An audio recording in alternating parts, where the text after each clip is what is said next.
everyone, this is CJ Novo 992 and today we're back with another brand new video. Today's video, we are here as always to preview, discuss, break down and try to predict the unpredictable. But as always, before we go any further on with today's video, a quick little shout out to the channel sponsors OneFootball, whose link is down there in the description below if you want a wee bit extra Rangers news. But speaking of Rangers news, we have Rangers versus Ross County, so let's just get to it. Now for the old oppositional preview, we've already mentioned it is Ross County, and believe it or not, coming into this game of football versus Rangers, they are on the same run / form as Rangers Football Club over the last 5 games. Something that would have normally shocked me to hear it, lads. I wouldn't have believed you if you told me a couple of months ago that was going to be the case coming to this game on this day. But I think given the fact that we are on the same run and same form over the last 5 games as Ross County is a perfect summary and explains exactly where we are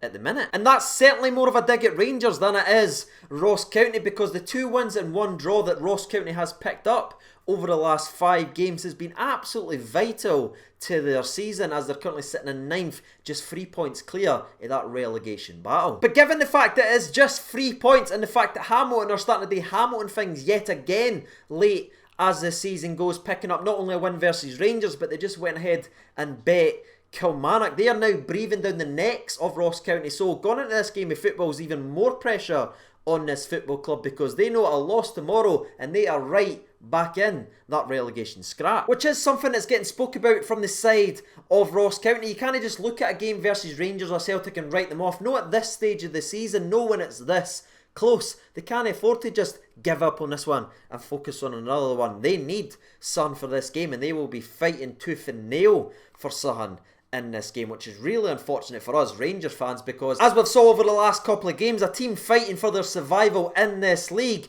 is a very dangerous team to play. And speaking of dangerous, by the way, tomorrow we just happen to be playing the guy that's just picked up the Player of the Month award and who's one of the most informed players in the league right now, and that is none other than Ross County centre forward Billy Mackay.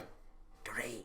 But all joking and that aside, he has been truly terrific over the last 4 weeks. He's had the hard work, he's had the effort, but now he's starting to do what he used to do very consistently, and that is put the ball into the back of the net. And that is why he's picked up this award, because that is what he's starting to do, and that's been massive for his team. And the word team there is a perfect transition away from the individual and on to the collective of Ross County. And I'm just going to be brutally honest, how does this team play? We all know, we've seen it already this season. They are big, they are physical, they like to get stuck in, and they take full advantage of any set piece. Anytime they can get the big lads up into the box, that is what they'll be playing for. And like we already said, yes, they aren't technically in a relegation scrap, but they are treating this game as if it's a relegation scrap. They're not thinking of the next game versus Hamilton and the game after that versus St Mirren where they can pick up points. They are targeting points the more. And with the way Rangers have been performing lately, do you even blame them for fancying their chances versus us?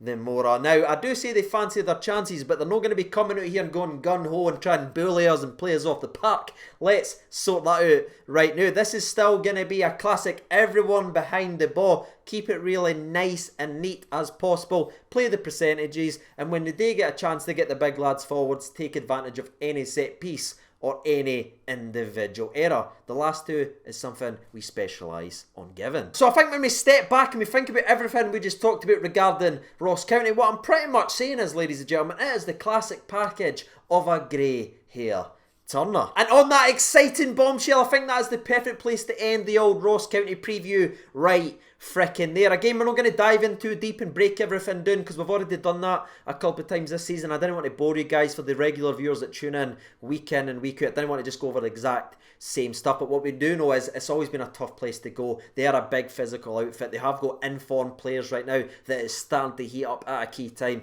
and they're hungry and they're fighting for their survival, lads, so they will be raring to go. Well, Rangers, that is going to be the question. And with that being said, that does lead us to talk about what we love the most, but what truly breaks our heart equally the most, and that is none other than Rangers Football Club. And I'm just going to be honest, right off the bat, it's gotten to the stage this season now that I now feel more comfortable talking about opposition and previewing oppositional teams than I do talking about Rangers Football Club, because it's got to the stage now is I don't ken what I am talking about, and the argument's probably there that I never have, but this Rangers team is so hard to break down and preview and even predict. It's nearly impossible now because we didn't ken what it's going to be from game to game basis. Yep, I have absolutely no idea which Rangers team will be turning up tomorrow, and it's not based on personnel or who's available or who's suspended for the game, because let's be brutally honest, it's pretty much the exact same players that gets played, but it's literally a coin toss now on whether they turn up or not to a game. And that's so frustrating to have to sit here and say, because we know the quality that's in that dressing room. Hell, we've seen how good this team is capable of being, but if you take the European games out of the old equation and you just look at this Rangers team, it's almost a distant memory now since our last top-notch performance. But what I will say is, despite that soul-crushing result against Hamilton, where we absolutely broke apart like a flake after we conceded in that game, for the first 50 minutes, I've seen more positives in that 50 minutes than I've seen over the last 5, 6, maybe even 7 games in the league. Now, it's certainly not major, but right now I will take what I can get, and I've seen at least some positives. I've seen people getting inside the box. I've seen them busting a gut to try and get there. I've seen shots and I've seen chances created. Hell, I've seen more shots in that game, 31, than I did over the last 3 games involving Rangers Football Club. And again, we created goal scoring opportunities, and as pissed off as we all are with the result, if we're being brutally honest, we should have won that game by at least 3, maybe even 4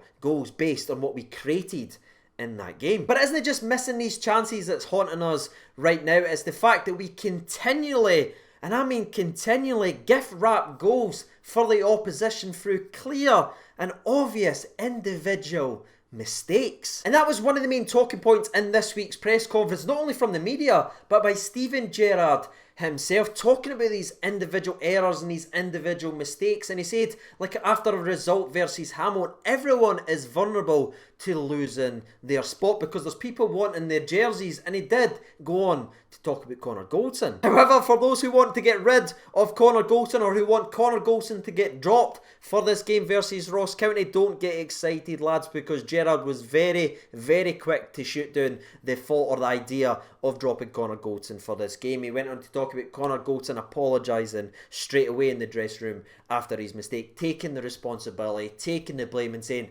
that was my fault. Gerrard was very impressed with that. And Gerrard actually went on to say that Connor Goldson has a lot of good in the bank with Steven Gerrard, and he expects him to bounce back, as Gerrard needs Connor Goldson, which I found very interesting and very different from the usual stance that Gerrard normally takes for people maybe making a mistake or stepping out of line or doing something wrong. Usually he's very tough love, but that one seemed a little bit different. Now again, some people want to see managers back their people 100%, so this is actually going to be the question of the episode. He's basically told us fans that Connor Goldson isn't gone anywhere and the big man is going to be starting versus Ross County. What is your thoughts and reactions to that? In my personal opinion, again, I'll say, even though I'll get slaughtered, I still wouldn't drop Connor Goldson out the squad until at least Helander is back, because both Katic and Edmondson aren't like the vocal leaders in the defence. They wait for Connor Goldson. Whenever you see them playing, it's always Goldson that's saying where the line is, when to push and when to come back. Katic doesn't take the responsibility,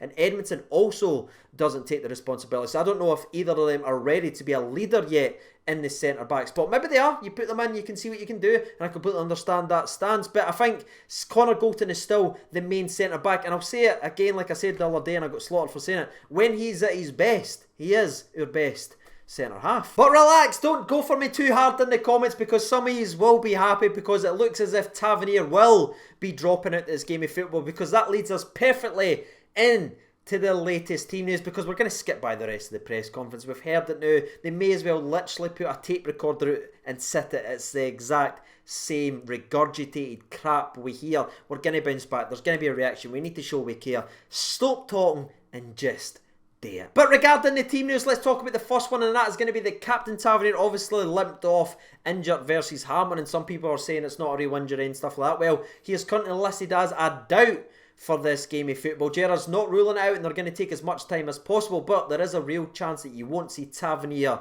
tomorrow. So at least one of the changes that a lot of people wanted, either Connor Goldson or Tavernier, may be happening up north versus County. Now that may, and I mean may, just open the door for the next laddie to come in to the starting 11, and that is of course Mr. Matty P himself, Matt Polster, who's been struggling with a hamstring injury over the last 2 weeks. Well, he is reported as fully fit and ready to go if needed. So you know where I'm going with this one. If Tavernier is missing for this game of football, who do you want to see starting at right back for Rangers versus Ross County?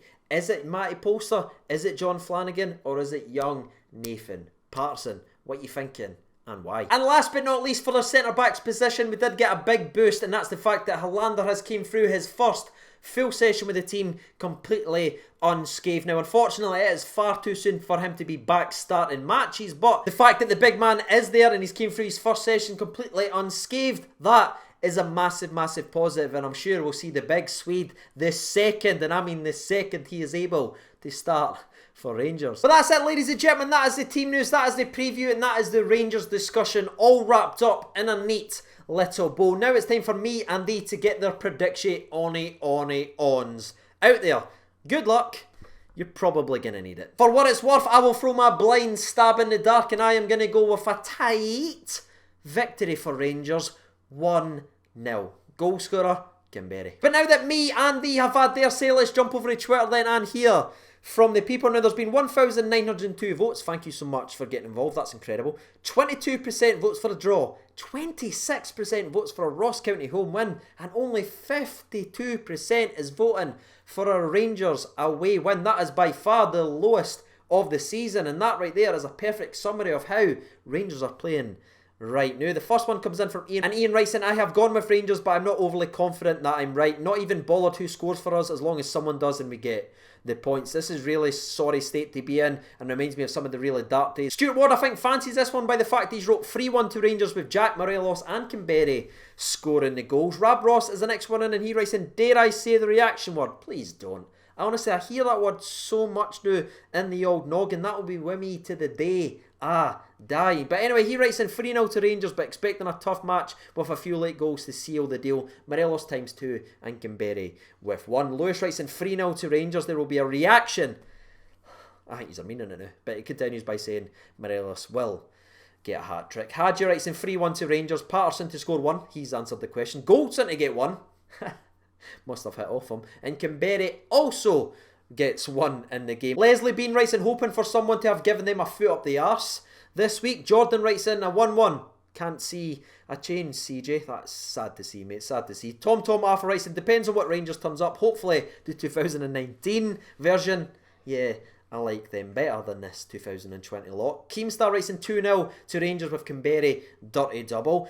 Bob Steele writes in, voted Rangers, I hope we win and we will always support 100%. Absolutely. But honestly, don't have much faith left in most of our players, so I'm not going to hold my breath for a win. Score, who knows? Any win though, that will do. Alan Murdoch writes in, draw. We are fairly poor, the league is gone. I think we will rest folk for Thursday, 1 each. He's gone with. Alan Douglas writes is 4-0 though, so he's flipped it. He's went with Kamberi, Big Fridge, Hadji and Morelos. Hashtag optimism loyal. I love. That's what I need. That's getting the old spirits up. That's what. Come on, more. Craig writes in, can't be arsed. 2-0 County. The last one we'll read out in tonight's video. We'll scroll all the way down here. We'll stop it right here. Well, there's actually a lot. We'll stop it right here. And it comes from Aaron, and he writes in, don't have a lot of hope for Rangers, but I still think we can win 2-1 channel favourite. So there it is, ladies and gentlemen, boys and girls. You've heard from the people, you've heard from myself. If you haven't done so already, you know what to do by now. And as always, I've been CJ Nominee 2. Thank you so much for watching, and bye.